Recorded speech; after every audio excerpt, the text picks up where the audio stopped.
Hello friends, welcome to my knowledge fit channel. I hope आप अच्छे होंगे। आज मैं डोपिंग एवं प्रतिबंधित दवाएं का वन लाइनर क्वेश्चन सॉल्व करेंगे। फ्रेंड्स, जो यूपी टीजीटी चाहे कोई भी टीजीटी हो, पीजीटी किसी भी प्रदेश का, PGT, MP TET, NVS, DSSB, KVS आदि ऑल स्टेट के फिजिकल एजुकेशन के एग्जाम के लिए क्वेश्चन इम्पॉर्टेंट है। और फ्रेंड्स, मेरे चैनल पर topic wise MCQs, one liner question और previous year question UP TGT सालों पेपर चैनल के प्लेलिस्ट में मिल जाएगा। आप अपने स्टडी का कंटिन्यूटी बनाए रखिए और मेरे वीडियो से प्रैक्टिस करते रहिए।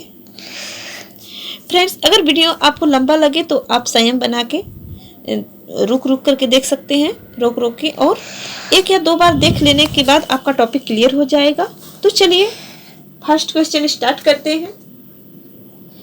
एक खिलाड़ी द्वारा अपने प्रदर्शन के सुधार लाने के लिए गलत तरीके के बाहरी पदार्थों का सेवन करने को क्या कहते हैं? तो क्या कहते हैं फ्रेंड? तो डोपिंग कहते हैं। डोपिंग। भार कम करने वाले ड्रग्स किसे कहते हैं? तो डायोटिक्स को कहते हैं। डायोटिक्स को कहते हैं। आईओसी ने डोपिंग को कितने श्रेणी में बांटा है? आईओसी ने डोपिंग को 3 भागों में, 3 श्रेणी में बांटा है। प्रतिबंधित विधियों के अंदर कौन कौन सी विधियां आती हैं? तो प्रतिबंधित विधियों के अंदर blood doping, administering artificial oxygen, courage and एक्सपेंडर्स, pharmacological, chemical and physical manipulation. Next question. Doping के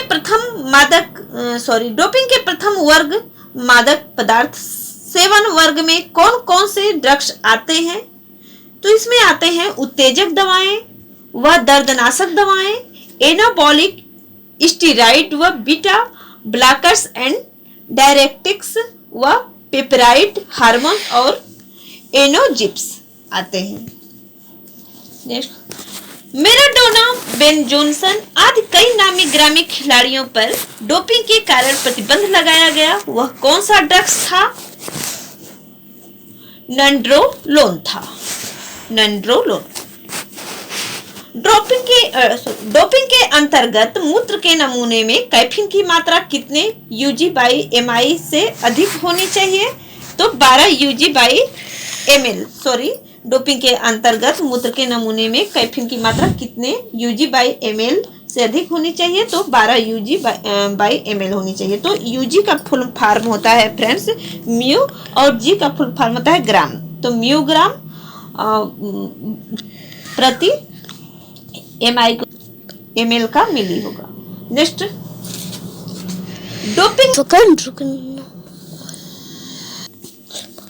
डोपिंग में AAS से क्या तात्पर्य है? तो डोपिंग में anabolic androgenic steroid, anabolic androgenic steroids. Anabolic steroids का पुरुष के किस हार्मोन से संबंध है? तो टेस्टोस्टेरोन से है संबंध।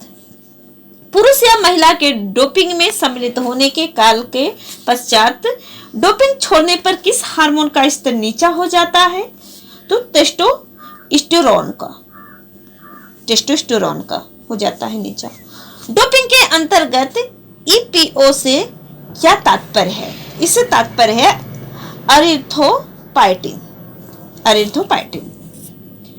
अरिथ्रोपाइटिन नामक पदार्थ शरीर में किसके उत्पादन की मात्रा बढ़ा देती है? तो श्वेत रक्त कणिकाओं की मात्रा बढ़ा देती है। हाइपोक्सिया से क्या तात्पर्य है? हाइपोक्सिया से ऑक्सीजन की कमी हो जाना। हाइपोग्लाइसीमिया से क्या तात्पर्य है? हाइपोग्लाइसीमिया से तात्पर्य रक्त में शुगर की मात्रा कम हो जाना। रक्त में शुगर की मात्रा कम हो जाना।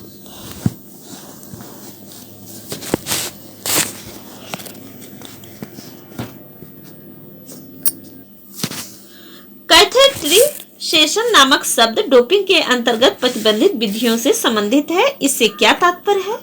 तो इससे एक विशेष नली द्वारा पेशाब के ब्लैडर से पेशाब को बाहर निकालना। नेक्स्ट, डोपिंग के परीक्षण के दौरान खिलाड़ी के मूत्र का परीक्षण करते समय कौन सी तकनीक का प्रयोग किया जाता है? Gas chromatography, mass. इसको मैं फिर से बता रही हूँ। डोपिंग के परीक्षण के दौरान खिलाड़ी के मूत्र का परीक्षण करते समय कौन सी तकनीक का प्रयोग किया जाता है? तो इसका है gas chromatography, mass spectrometry technique का प्रयोग किया जाता है। नेक्स्ट, बेटा ब्लॉकर्स को डोपिंग के रूप में क्यों प्रतिबंधित किया गया है? तो इसके सेवन से हाथ तथा शरीर की कंपन कम हो जाती है, क्योंकि इसकी वजह से रक्त दाब कम हो जाता है। इसी कारण से खास तौर पर निशाने से संबंधित खेलों पर इस पर विशेष प्रतिबंध है। नेक्स्ट, प्रतियोगिता से पहले भार के संबंधित खेलों जैसे बॉक्सिंग, कुश्ती, जूडो आदि में खिलाड़ी अपने भार को कम करने के लिए किस दवाई का प्रयोग करता है जो कि डोपिंग के अंतर्गत आती है? तो ये होगा डायोटिक्स आती है। प्लाज्मा एक्सपेंडर्स जो कि डोपिंग के अंतर्गत प्रतिबंधित है, वह क्या कार्य करता है? तो रक्त के अंदर प्लाज्मा के वॉल्यूम को बढ़ा देता है। रक्त के अंदर प्लाज्मा के वॉल्यूम को बढ़ा देता है। डोपिंग के अंतर्गत आने वाली श्रेणियों में कौन सा डोपिंग है जिससे यह पता लगाना मुश्किल है कि खिलाड़ी डोपिंग में सम्मिलित है या नहीं है? तो ब्लड डोपिंग करने से खिलाड़ी को अपने प्रदर्शन में सुधार करने के लिए किस चीज का फायदा होता है? तो होता है हीमोग्लोबिन का फायदा होता है। एथलेटिक्स में कौन से खिलाड़ियों का डोप टेस्ट किया जाता है? तो एथलेटिक्स में सभी खिलाड़ियों का डोप टेस्ट किया जाता है। टीम खेलों में एक टीम के किन खिलाड़ियों का डोप टेस्ट किया जाता है? तो सभी खिलाड़ियों का। नीडिंग मसाज के प्रकारों के नाम बताइए। तो स्क्वीजिंग, स्टेशनरी, दो होते हैं, स्क्वीजिंग और स्टेशनरी। परक्यूजन मसाज कितने प्रकार का होता है? परक्यूजन मसाज 4 प्रकार का होता है। परक्यूजन मसाज 4 प्रकार का होता है। इसको थपथपाने के हस्त कौशल भी कहते हैं। इसमें आता है हैंकिंग, बीटिंग, कैपिंग, कपिंग और पाउंडिंग आता है। नेक्स्ट क्वेश्चन, पैराफिन यानी कि मोम का शरीर पर प्रयोग करते समय कितना तापक्रम रखा जाता है? तो 40 से 48 डिग्री सेंटीग्रेड। अवधि के आधार पर चोटों को किन प्रकार से बांटा गया है? अवधि के आधार पर चोटों को किन प्रकार से बांटा गया है? तो एक्यूटी, पोस्ट एक्यूट, क्रोनिक, इस प्रकार से बांटा गया है। प्रकृति के आधार पर चोटों को कितने नामों से जाना जाता है? प्रकृति के आधार पर चोटों को कितने नामों के जाना जाता है? प्रकृति के आधार पर चोटों को एक्सोजेनस और इंडोजेनस। नेक्स्ट क्वेश्चन, घाव को कितने प्रकार से विभाजित किया जा सकता है? घाव को कितने प्रकार से विभाजित किया जा सकता है? तो पंक्चर, इंसिजन, लेक्रीजन, एब्रीजन, 4 प्रकार से। नेक्स्ट,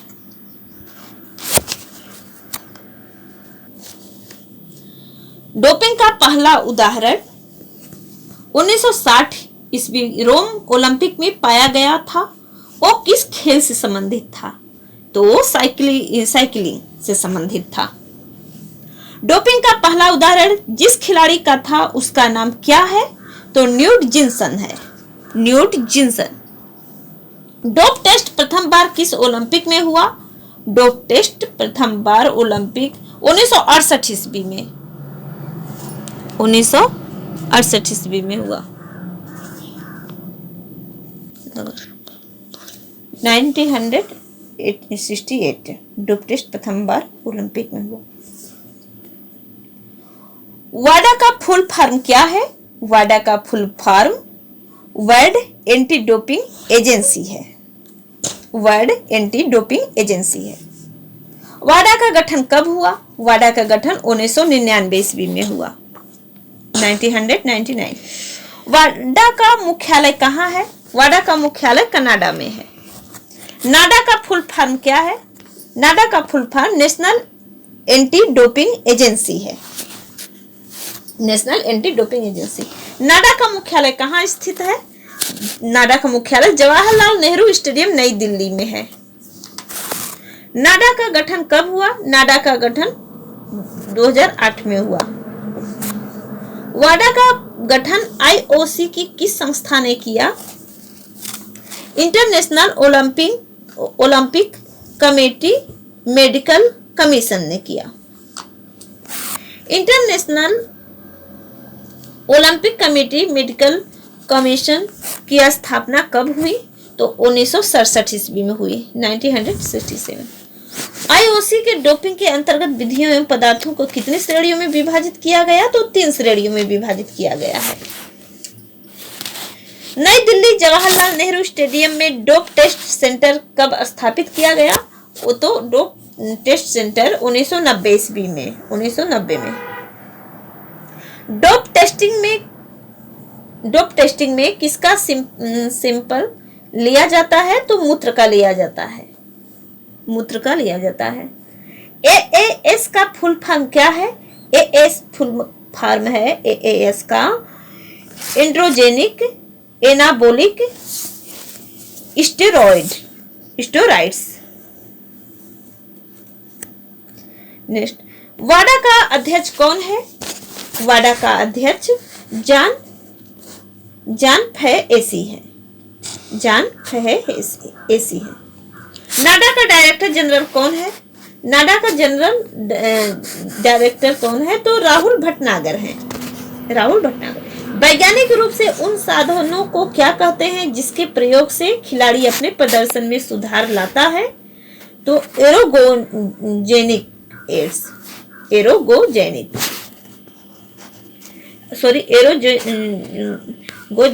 एड्स कहते हैं।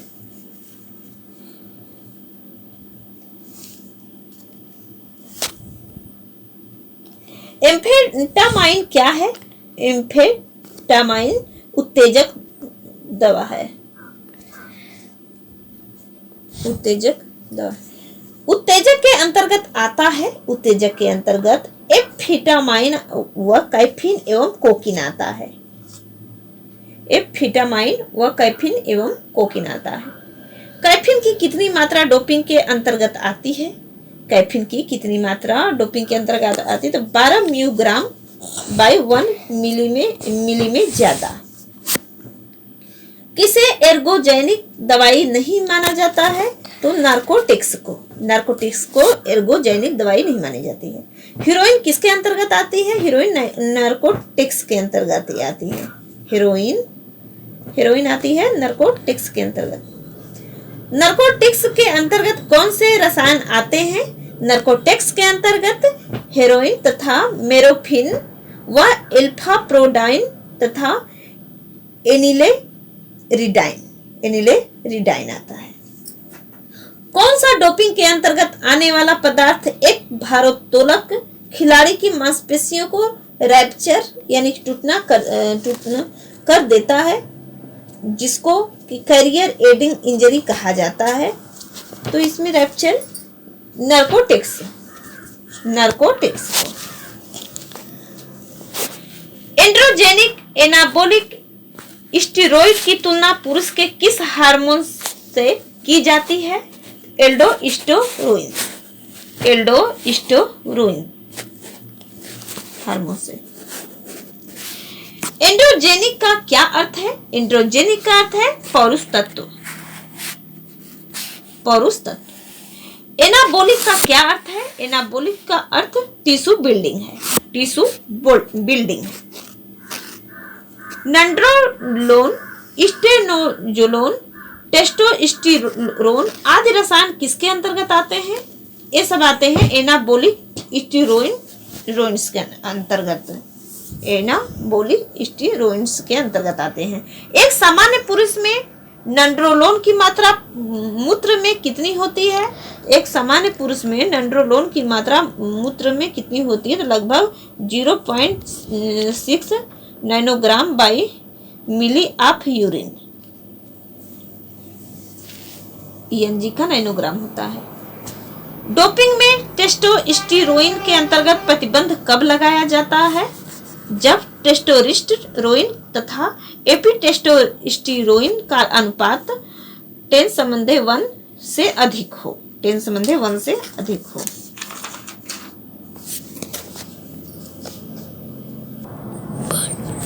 Ng/ml ऑफ यूरिन में Ng से क्या तात्पर्य है? तो Ng से तात्पर्य नैनोग्राम से है।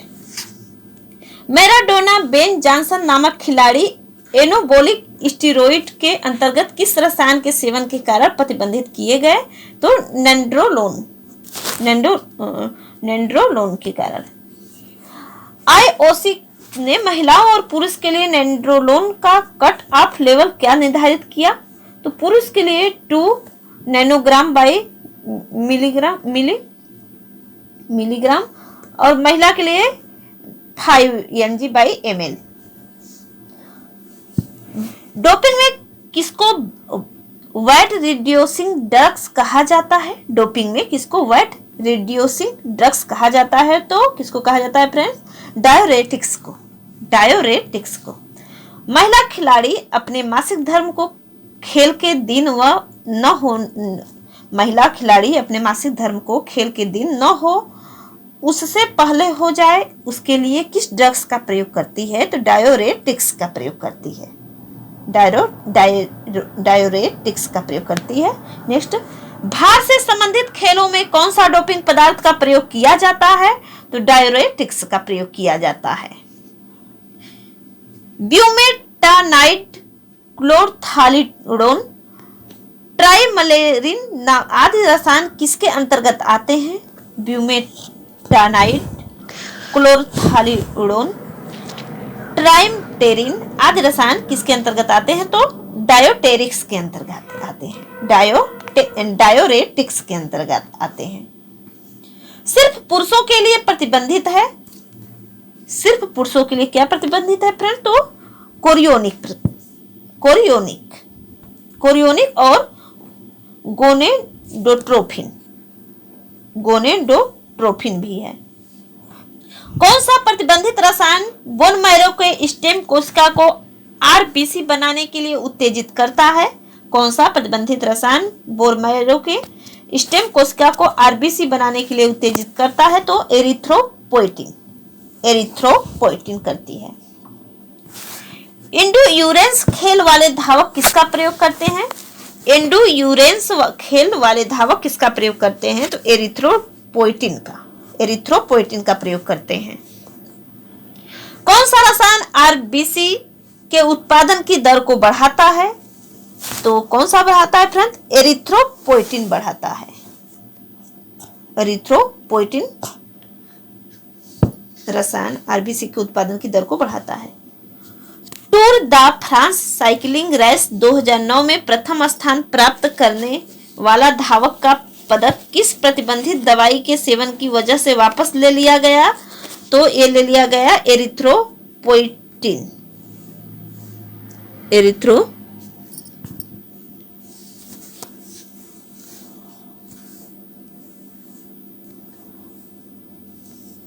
कौन सा प्रतिबंधित रसायन बोन मैरो के स्टेम कोशिका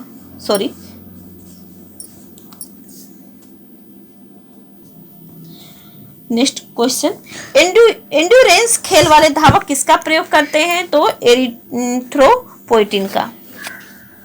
कौन सा रसायन RBC के उत्पादन की दर को बढ़ाता है? तो erythropoietin. Tour de France cycling race 2009 में प्रथम स्थान प्राप्त करने वाला धावक का पदक किस प्रतिबंधित दवाई के सेवन की वजह से वापस ले लिया गया था? तो एरिथ्रोपोइटिन। बॉडी बिल्डर मांसपेशी की वृद्धि के लिए कौन से पदार्थ का सेवन करता है जो प्रतिबंधित है? इंसुलिन का। एक खिलाड़ी द्वारा प्रतियोगिता से लगभग 1 महीना पहले 1 या 2 यूनिट रक्त स्टोर करने के पश्चात उसी रक्त को प्रतियोगिता से 1 या 2 दिन पहले पुनः शरीर में डलवाने की विधि को क्या कहा जाता है? तो ब्लड डोपिंग कहा जाता है। ब्लड डोपिंग द्वारा रक्त में किसकी मात्रा बढ़ जाती है? तो ब्लड डोपिंग द्वारा रक्त में हीमोग्लोबिन की मात्रा बढ़ जाती है। हीमोग्लोबिन। खिलाड़ियों द्वारा रक्त में प्लाज्मा की मात्रा बढ़ाने के लिए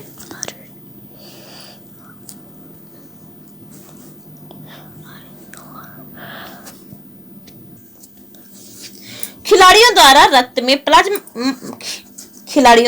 में प्लाज्मा की मात्रा बढ़ाने के लिए किन रसायनों का प्रयोग किया जाता है जिसे प्लाज्मा एक्सपेंडर कहते हैं? तो इसमें आरबीसी, हीमासाइल व एब्यूमैक्स तथा जिलोफ्यूलिन। खिलाड़ी द्वारा मूत्र थैली से खास ट्यूब द्वारा मूत्र को बाहर निकालने की प्रक्रिया जिससे कि डोप टेस्ट के लिए मूत्र का नमूना या ना मिले, यह विधि क्या कहलाती है? तो कैथेराइजेशन कहलाती है। खिलाड़ी द्वारा डोप टेस्ट से पहले मूत्र के नमूने को बदल देना क्या कहलाता है? तो कैथेटेराइजेशन कहलाता है। उस रसायन पदार्थ को क्या कहते हैं जिसके सेवन से रक्तदाब तथा स्ट्रोक वॉल्यूम कम हो जाता है? तो बीटा ब्लॉकर्स कहते हैं। डोप परीक्षण के लिए मूत्र के नमूने को किस विधि द्वारा परीक्षण किया जाता है? तो ये गैस क्रोमेटोग्राफी, मास स्पेक्ट्रोमेट्री तकनीक द्वारा। एक खिलाड़ी को अपने प्रतियोगिता के कितने समय पश्चात डोप केंद्र में डोप परीक्षण के लिए उपलब्ध होना पड़ता है? तो कितने समय पश्चात उपलब्ध होना पड़ता है फ्रेंड्स? तो 1 घंटे के अंदर होना पड़ता है। आज इतना ही, फिर मिलते हैं नेक्स्ट वीडियो में नेक्स्ट टॉपिक के साथ।